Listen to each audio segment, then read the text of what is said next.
like silence of her house. "What about Adriana?" Emmaline said. "Or Charlotte? They sound like fun names." "Definitely not as stuffy and old-fashioned as Emmaline." Gracie reached across the table and grabbed her sister's hand. "Just because Conrad was a lying, cheating scumbag doesn't mean you need to go changing everything about yourself. He did the wrong thing, not you. I want to be a new person, and I want a clean break." She pulled her hand out of Gracie's grip. "What's wrong with that?" "Nothing, but changing your name won't do anything. And what about work?" "A simple update to the employee system," she shrugged. "And work is exactly where I want to start being the new me." Her job at the Wentworth Group had been the first step in rebuilding her life. Conrad, the aforementioned cheating scumbag, had always wanted her to stay home and support his business. So she'd been the perfect wife. Cooked gourmet meals, hung off his arm at functions, sacrificed her job, and killed the little voice inside that had always asked, "But what about me?" Now she was working in the HR department of one of the biggest luxury retailers in Australia.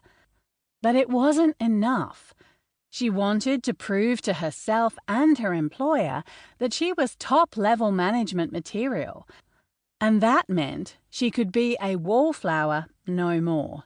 It was time to shine and stand out and do all the things she'd been told were not appropriate in the past. They have this fast-track program where they take the best performers and give them an accelerated career plan. I could be working in a senior manager role in 3 years. Emmaline said, sipping her coffee. "It's highly competitive. I want one of those spots." "I am all for this newfound ambition, Em. It's great, really." Gracie sighed.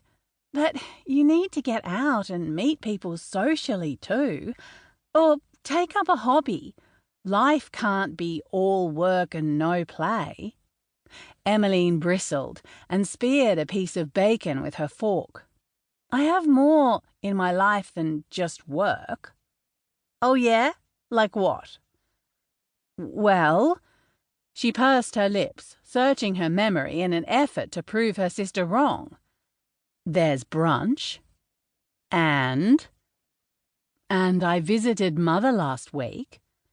Okay, now she was scraping the bottom of the barrel. "A visit to Mother does not count as a hobby." Gracie laughed, her dark curls bouncing as she shook her head. "Do you even know what a hobby is?"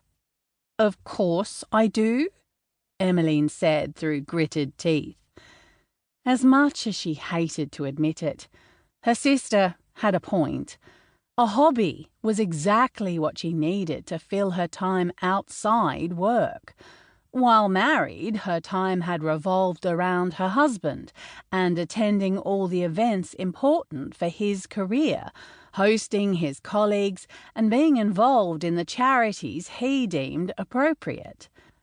She'd been so busy at the time that it never dawned on her that she'd failed to cultivate a life for herself, let alone her own identity.